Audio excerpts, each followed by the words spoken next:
Look, we all know that real estate has created more millionaires than pretty much any other business. The problem is, it's also created a lot of heartaches and bankruptcies. Sure, we can get access to a ton of real estate education on the internet, but that's precisely the problem. How can we tell which strategies will consistently produce asymmetric returns and which should be avoided at all costs? My goal is to give real estate entrepreneurs, capital raisers, and investors all of the secrets so that we can grow our portfolios without dealing with costly investment nightmares. And that's what this program is all about. I'm Hunter Thompson, and welcome to the Cashflow Connections Real Estate Podcast. Welcome back to the Cashflow Connections Real Estate Podcast. Today, we are going to talk all about raising money with a guest that focuses on helping people raise capital from their friends and family. Now, in the conversation, we're going to talk about one of the most awkward parts, potentially, of this, which is having that initial conversation. Trying to take someone who's always known you but has never known you as a real estate investor into convincing them that you know what you're doing, you are credible, and they should give you their hard-earned $25,000 or $50,000. We're going to talk about how to create an email warm-up sequence that will allow you to have this conversation much more easily than you would otherwise. And this is kind of life-changing right here, how to get testimonials from your clients. It's much harder than you think, and our guest today talks all about some of the tips and tricks that he's used to get them on a consistent basis. Now, you may know, but if you haven't yet gotten a ticket, you're going to lose out soon because the price is going to go up. Our annual conference, which is 100% virtual this year, IIREC, the Intelligent Investors Real Estate Conference.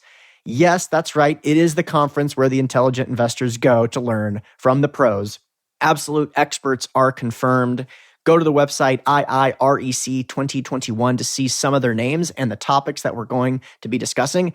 It's the list of all stars, believe me, and the topics are extremely engaging, especially for people who have a passive or a quasi-passive approach to investing. So, Intelligent Investors Real Estate Conference, IIREC2021.com, and I hope you enjoy the interview.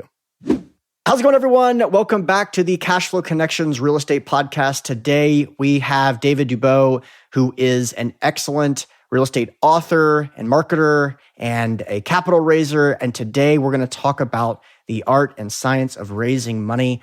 David's been doing this for the last 27 years in terms of marketing and real estate, and the combination of the two are very, very powerful. So, Dave, thanks so much for joining us on the Cashflow Connections Real Estate Podcast. Thanks for having me, buddy. I appreciate it. I had you on my show a while ago. I got a copy of your book, which I've gone through. It's awesome. It's amazing. So it's a pleasure to be here. Well, thanks again. I appreciate that. It's good to hear that it was up to the standards because I know that you have also written a book, meaning that you have gone through the weeds, gone through the details, relearned things that you've known for years, and it's a really powerful concept. I do want to talk to you about a little bit of like what it was like to write that book. But for those that aren't already familiar with you, let's talk a little bit about your background. You've been in the business of business for almost 30 years now. What attracted you to the marketing side of things, and when did you start to realize that being a good marketer plus real estate is kind of the X factor? Yeah. Okay. Well, thanks, Hunter. So started business way back in 1993 in San Jose, Costa Rica, of all places. I actually, after getting out of university, traveled around Mexico and Central America for a couple of years, settled down in Costa Rica with $1,000 to my name and no clue. And as an illegal North American wetback in Central America, I started a company, a language training company down there. And that's when I quickly discovered I knew nothing about business. I knew nothing about marketing. That's when I developed my interest in marketing and started really becoming a serious student of that. Dan Kennedy, Jay Abraham, all the old school marketing guys helped take my little company from scratch to one of the top three in a pretty crowded industry down there in about 2.5 years. So that's when I got interested in marketing. Took my first little kick of the can at real estate investing down there as well. Did a couple of foreclosure deals. And then in 2003, our kids were getting towards school age, so we decided that bringing them back home to North America was a better idea than having them grow up in Costa Rica. Not that there's anything wrong with it. It's a beautiful country. But being a face-to-face white guy like I am, Hunter, whether you got money or not, people kind of assume that you do. So there's a bit of a target on your back and that of your family, which we don't have back home. So came back home, basically had to start all over again from scratch. I've been gone so long, I had zero credit. I hadn't been able to sell my business in Costa Rica, so I had very little money. And I was pretty much unemployable because I'd been working for myself for so long. So brand new city, brand new thing. So up late one night, saw that infamous infomercial come across the TV. How to get rich quick in real estate with little or no money. And I said, that's perfect because that's exactly what I got. So set away for the home study kit. At that time, I think we still had VHS cassettes and stuff like that. Went through it, applied what I already knew about marketing, did 18 deals in 18 months. Sounds impressive, but there are some pretty crappy deals in there as well. So anyhow, I got my feet wet. And then hooking by crook, doing different things over the years, eventually ended up getting into the multifamily space, which I know you're huge into. And these days, more focused on being a passive investor, because I realized a few years ago, Hunter, that I suck at dealing with tenants and toilets. I don't really want to do that stuff. So I basically come on board as a passive investor myself with smarter, more capable people that are better at doing that stuff. And I focus on the marketing side of things.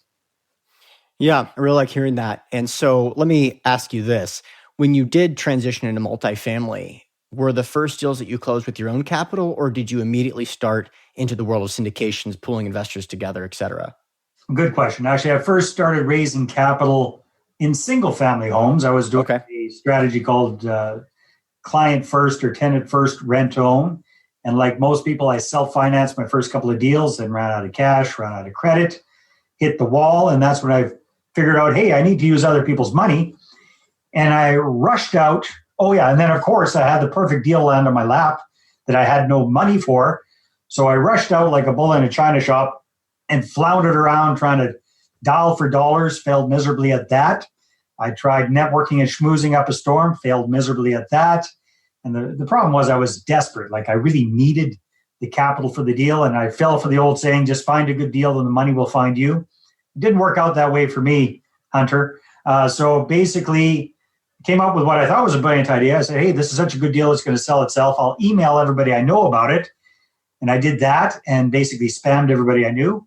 And that was the only thing that got me a little bit of traction. I was excited because I was getting replies back, but then I started reading the replies and they're saying stuff like, Dave, haven't heard from you in 5 years or 10 years or 15 years or whatever it was. And here you are, hit me up for cash. Take a hike. So that's, I lost that deal. I had to collapse it. I got major egg on my face because I'm in kind of a small city. And that's when I said, you know what? I got to figure out a better way to raise money. And that's when I gave my head a shake and said, why am I doing this, all this old school salesy type stuff that I'm not good at? Why don't I try applying marketing to raising capital? And that's when I kind of, through hook and by crook, came up with this 5-step, what I call money partner formula. Excellent. I'm looking forward to learning about the steps in there. Yeah. But it's actually very, very common. So the myth of real estate is that if you have a good deal, the money just shows up somehow. And for those of you that have been following me on Facebook or you see my ads recently, that's the exact phrase I've repeated over and over again. Nothing can be further from the truth. It doesn't matter how good the deal is. If nobody knows who you are, you don't have credibility, they don't know, like, and trust you, you cannot force the $50,000, $100,000, $250,000 investors across the finish line. And if you do, it's going to work out badly for everybody involved. So you missed out on this massive once-in-a-lifetime dream opportunity.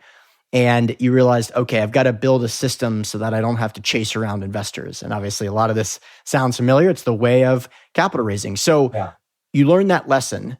What were some of the steps you took to integrate that marketing approach and, stop chasing around investors and have them chase you? Yeah. So what I came up with, Hunter, that worked well for me, and it seems to work well for a lot of other people as well. And again, quick little caveat here, you guys.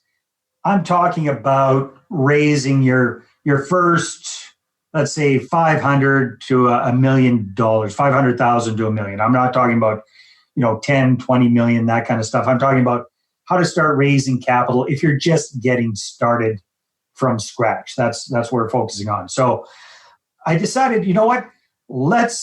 Because you mentioned this, in order for people to invest with you, they need to know you, like you, and trust you, right? It just makes sense. So I figured, why don't we start with people that we already have a pre-existing relationship with, people that already know us. Hopefully they already like us.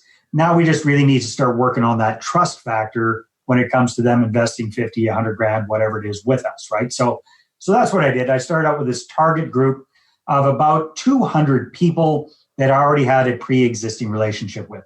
And you guys, again, quick caveat here, I'm talking to you as a marketer and a real estate entrepreneur. When it comes to the legalities of how you're going to be setting up your capital raising, very important that you get the appropriate legal and financial counsel around this. Good place to start is this book. Got some really good tips and strategies there around how to structure things. But I'm going to talk to you about how to find the low-hanging fruit when it comes to raising capital. And I think it's, when we're first starting, it's within that sphere of influence. People that we already have that pre-existing relationship with. Does that make sense, Hunter? Yeah, absolutely. Absolutely. Yeah. So that was the first thing. And then I remembered that faux pas, that screw up I did where I just went out very clumsily like a bull in a china shop saying, hey, here I am. I got a great deal. Have you got any cash? So that's not a good place to start. That's pretty clumsy. That's not very classy. In fact, it's kind of obnoxious if you ask me. So a much better way to do it is let's create that target group of a couple of hundred people. And that's step one in the process. Create a target group. And then let's reconnect with these people on a personal level first before we start talking business. So we call this a warm-up campaign. And a warm-up campaign is where we reach out. I suggest through email. It's just the most efficient medium. And we let people know what we've been up to, doesn't really know what you're doing, and catch them up on what you've been up to for the last number of years. So send out an email. A few days later, send out another one, but this time I suggest a video message. And then a few days after that, we give them the heads up that we're going to switch gears and start talking real estate. And I call that the transition message. So if you do all three of those, you're going to go a long ways to setting the stage and also having some really good reconnections with people along the way. So that's step number one. Let me ask you this. Yeah. What does that video message look like? Is that something that you're recording and then uploading to YouTube and then hiding from YouTube and sending them a private link? Or is there some other app kind of technological component going on there? No, you got it dialed right in. So which video are you talking about? The second message or the third message? Yeah, I actually didn't know the third message was a video, but I that kind of caught my attention because I haven't done that before. How do you handle that from a technology standpoint? And then also, what is the content in that second and third message if they're both video? Yeah, so the first message is got what I call it the Christmas letter from Aunt Nadine, because way back in the day before the interweb existed and long distance calls were crazy expensive, people used to actually write letters and mail them. And every Christmas, my Aunt Nadine would write a nice long Christmas letter, get it photocopied, put that in with the Christmas letter, the Christmas card, and send that out to everybody. Modern day version of that, don't wait till Christmas, although, that's a good time to do it too. You just send an email, what you've been up to, what the family's up to, just very personal. And then at the end of it is, hey, that's what I've been up to. Please hit reply to this email and let's catch up. I'd really love to connect. And then you have that genuine connection with people, right? You go back and forth a little bit. Second message, same idea, but this time we send out a video version of that first message, right? So it's just you talking, because chances are a lot of these people haven't seen you or heard you for years. So video is the next best thing to being there in person with them. So I like to do a short video message, 3, 4, maybe 5 minutes long. Same idea, blah, blah, blah. Here's what I've been up to. If you got the kids around you, whatever, you kind of show people a little bit, a snapshot of your life without getting too carried away and send that off. And again, the last part is, that's what I've been up to. Hit reply, let's catch up. That goes out. And then the third message, that's what I call the transition message. And this is where the magic happens, Hunter, because we give people a heads up that we're going to start talking real estate. So a transition message might go something like, hey, it's Dave. It's been really good reconnecting with you over the last week or so. Want to let you know that moving ahead, I plan on doing a much better job of staying in touch and letting you know what I'm up to with real estate investing. Real estate's something I'm really passionate about. I think real estate's the best way for everyday folks like you and myself to get an above average return on our money backed by a solid asset, a real piece of property. And who knows, maybe sometime in the future, might even be interested in partnering up with me on a deal. But you know what? If you're not interested in real estate, that's okay too. You can always click unsubscribe at the bottom of any of my emails. and you'll be taken right off my list. In the meantime, if you haven't had a chance, hit reply and let's catch up. Take care. So that's the transition message. And that's setting the stage, letting people know that we're going to start this, the marketing, the constant, consistent communication, moving ahead about what we're up to with real estate investing.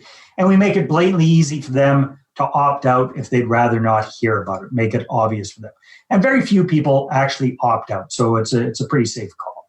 Does that make sense? Cool. Yeah, absolutely. Let me ask a couple questions about this because this is an interesting strategy. And I like basically encouraging the more frequent communications, allowing for some sort of opt-in is not necessarily required, but it does feel better if you can say, click here if you'd be interested to learn more. But at the same time, it's also just, if you know those people personally, sometimes you can just opt them into the more frequent communication. They're not going to really be upset about that. One thing that does come up in this conversation, though, is do you segment your list in terms of emailing them from a different email address? Right. So let's say it's your personal email, you reach out to them and say, hey, I'm going to be emailing you now.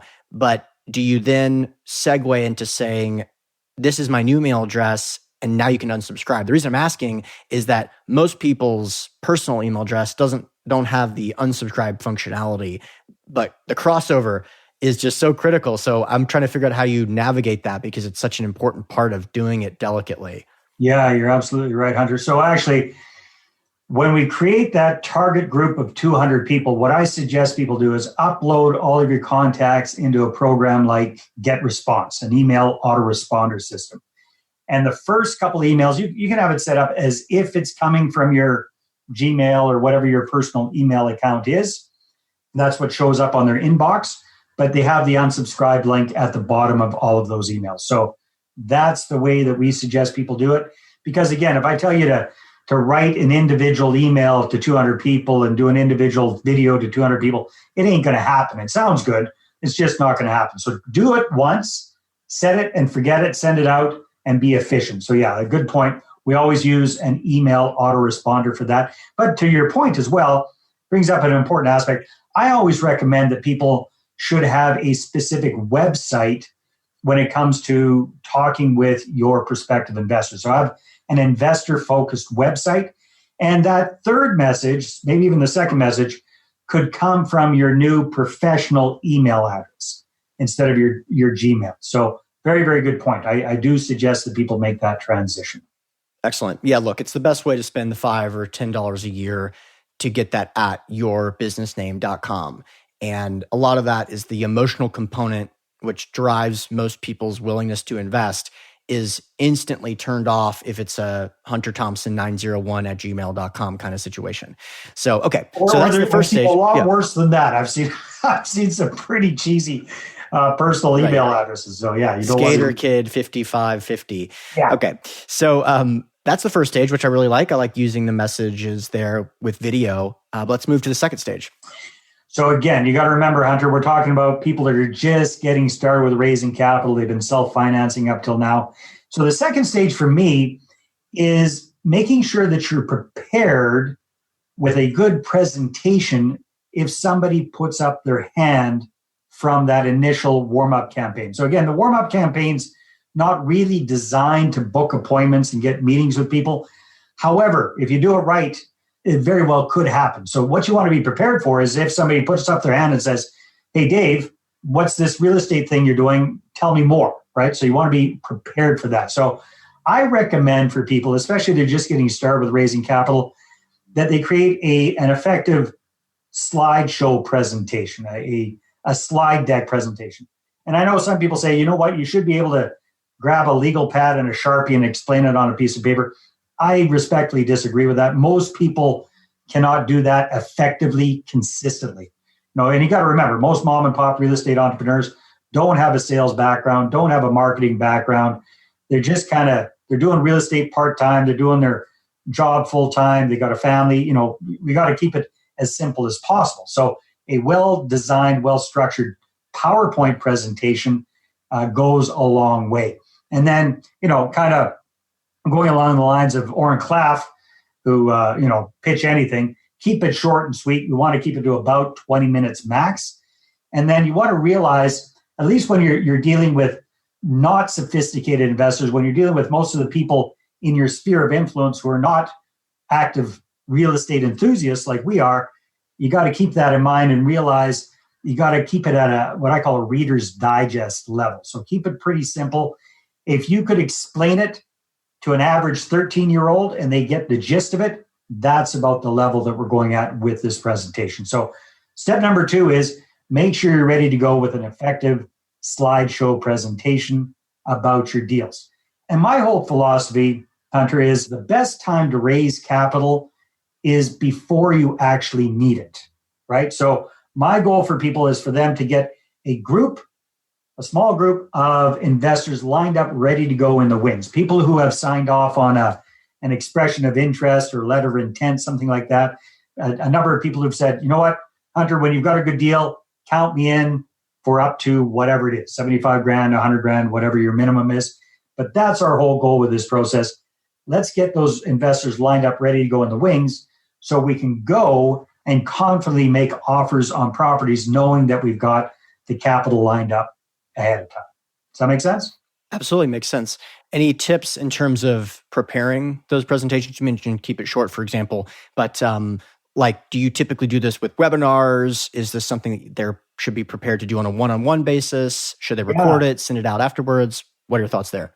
So good question. Yeah, good point. So the initial presentation, we want to be able to use that one-on-one. So we create a slide deck. And then what I show people what I call my ninja strategy. And that is when you're first getting started, chances are if you've never done presentations before, you're scared spitless. That's normal, right? Hunter, you've been doing this for years now. It's old hat for you, but you got to remember back to when it wasn't, when you're doing your very first one. That's a nerve-wracking thing. Absolutely. So what we show people how to do is do what I call my ninja strategy. And that's to get some friendly, no pressure practice runs under your belt. And again, we target a few of the people on our list of 200, and we ask them for some feedback. We ask them for a favor if they'll look through our presentation with us. And these days with the whole COVID thing going on, chances are you're going to do that online via Zoom. But you just walk one person at a time through your presentation to get the hang of it first. Sounds great. Yeah. So that's step 1. That's step 2. Step number 3 is where the magic really starts to kick in. And that's the marketing side of things. So I call it constant, consistent communication. It's staying top of mind with people. And, Hunter, you've been doing this for a long time. I have as well. But what I always try to remember is not everybody's into marketing. I find it hard to believe because I'm a marketing weirdo, but most people are not all that thrilled about marketing. So what I always suggest is pick one thing that you at least don't mind doing and do it on a consistent basis, right? So if you're comfortable speaking in front of the camera, maybe consider doing video stuff. If you're more comfortable doing writing, maybe consider doing writing stuff. But to start with, at least pick one thing and do it on a consistent basis. And the very minimum to get started with is at least once a month, your list needs to be hearing something from you, whether that's in video format or if that's a blog post or electronic newsletter, whatever it is, at least one time a month. And then remember, here's a really important point. A couple things we need to remember.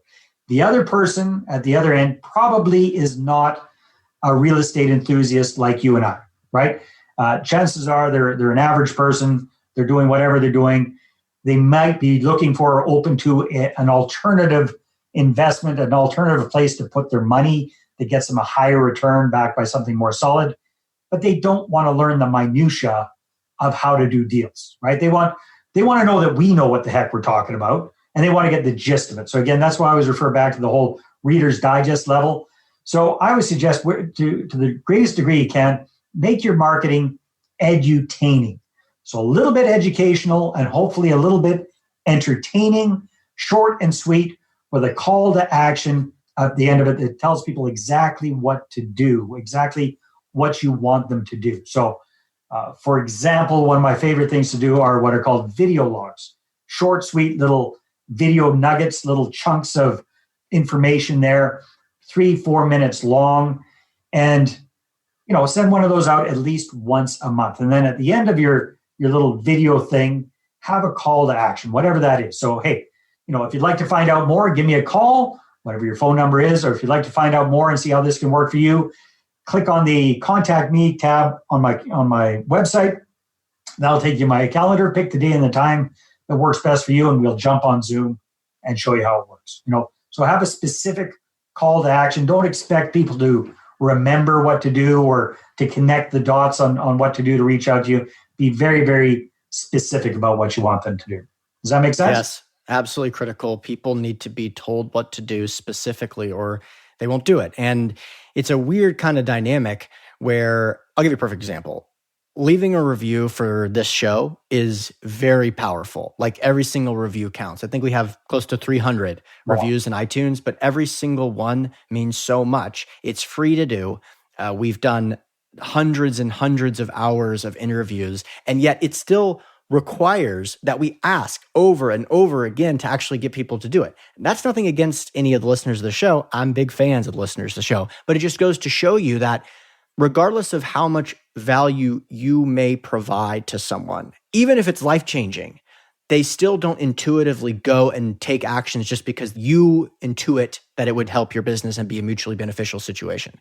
Exactly. So, by the way, please do leave a review if you haven't done so yet. But just take it from me. We have tens of thousands of listeners, and it still takes leave a review for something that's free. So imagine if you're trying to get someone to give you $250,000. What would be required in terms of call to actions that are effectively communicated.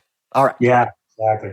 And again, remember, a big mistake I see a lot of people making with the marketing, Hunter, is they're trying to sell the deal through the marketing. And I think that's a big mistake. I think what we want to be selling, quote unquote, is the meeting with us, right? That's where it all starts. You're not going to sell somebody on investing $250,000 with you through a video or through an email or anything like that. You need to meet with them one-on-one or through webinars, whatever it is. They need that personal connection with you first. So sell them on the idea of booking a call with you first. That's what the focus really needs to be. So it's all about the marketing. So once you've got that one thing up and going, then if you want to get fancy pants and you're getting more into this, then add other things as you go along. And I recommend for most, mom and pop real estate entrepreneurs, you want to be working up to where you're communicating with your list of prospective investors about at least once a week. But you don't start there. Start with once a month and then aspire to be communicating with them once a week with this edutaining type material.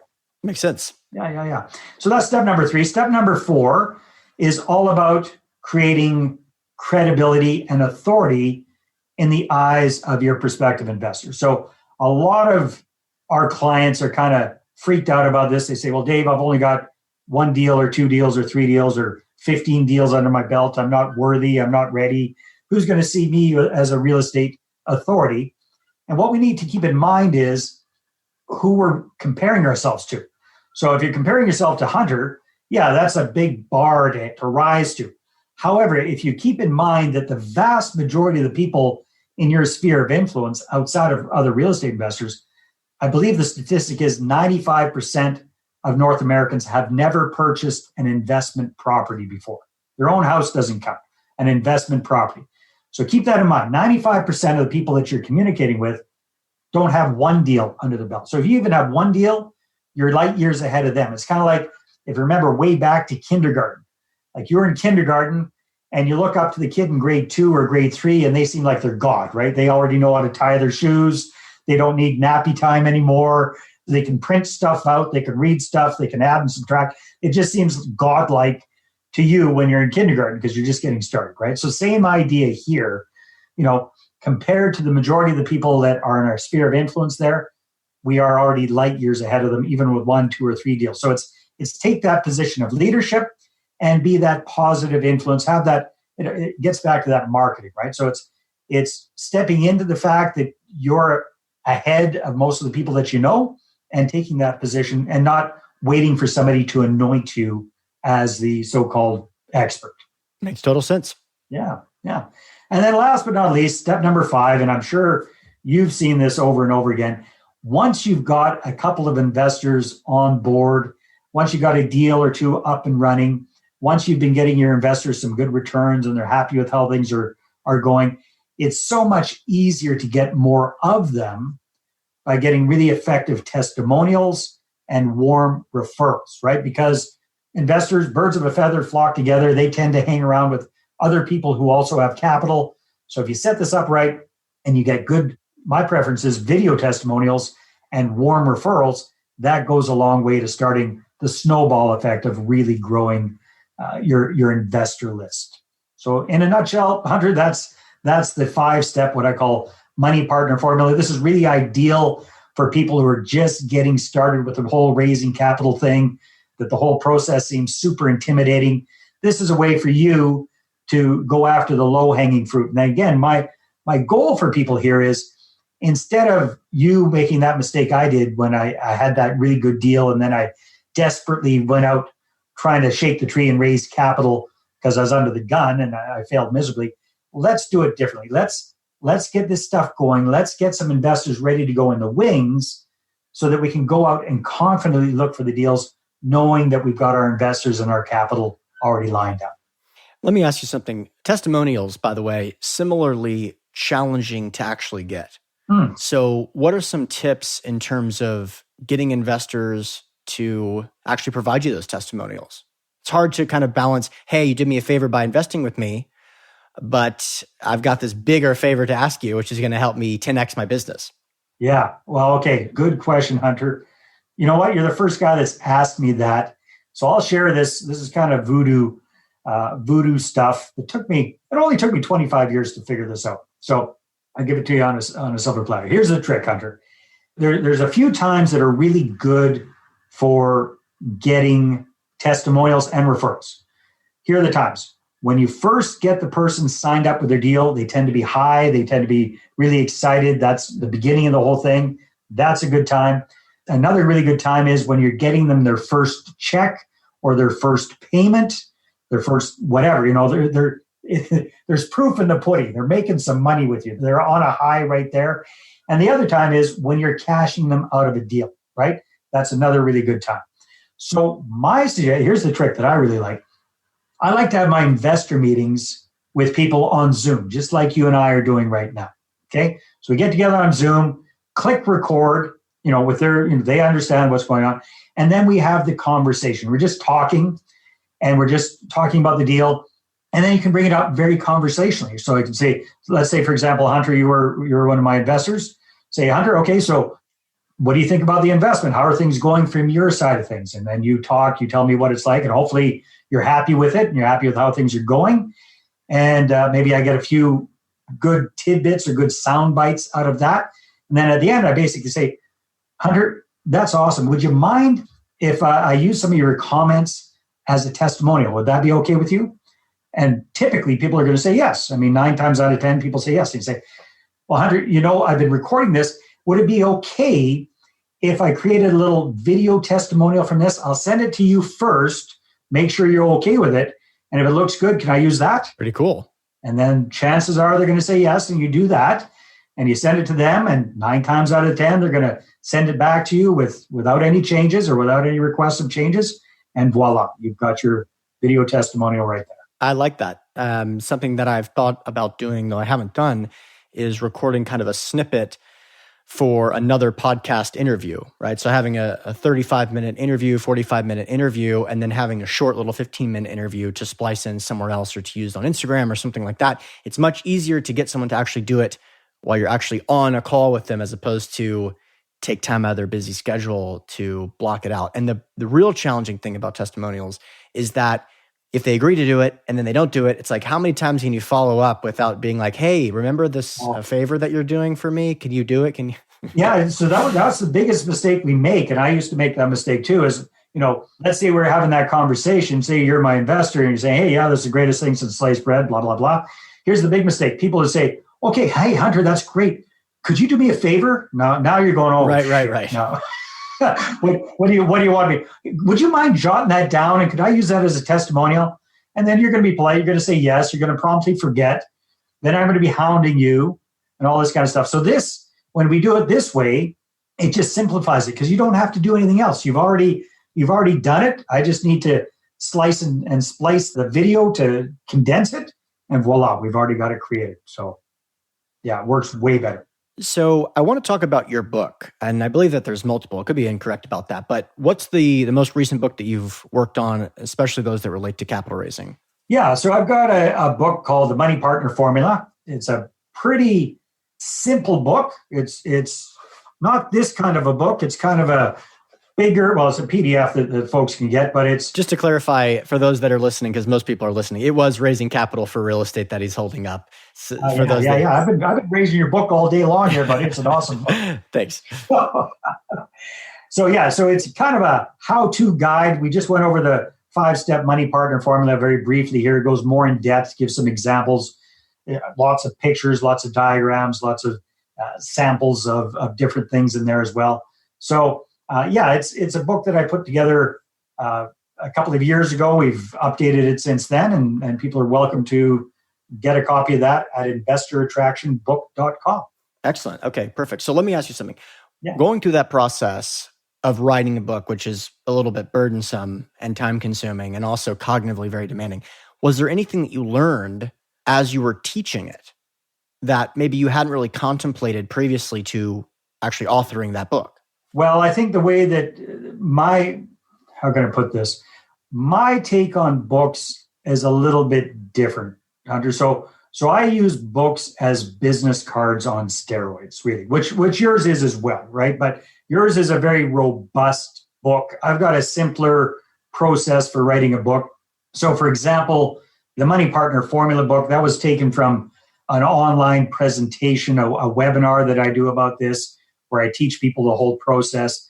I took that and kind of created a book out of it. So it's not a book that's designed, I'm not trying to become a bestseller with this book or anything like that. So I wouldn't say I came through the whole process and developed a whole bunch of insights from this particular book, because the process I used for writing it was a little bit different, basically. Yeah, for sure. But I mean, look, you just touched on something that's really powerful. The intention of a lot of what I talked about in raising capital for real estate is that scalability should be on the top of your mind anytime you do anything that's going to take a lot of time.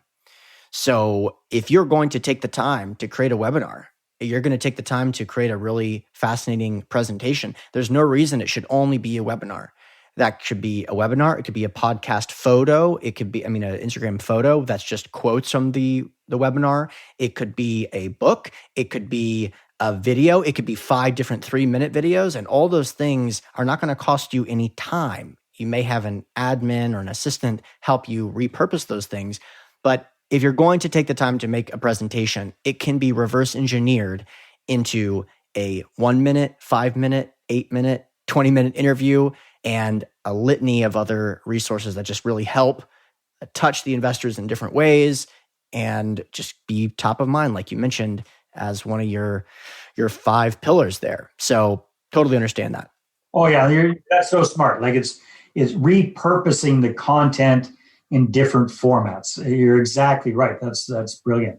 Obviously, there's been some changes in the regulatory environment in the United States in particular. How are you adapting with this new environment? Are you contemplating making any changes from a structural standpoint?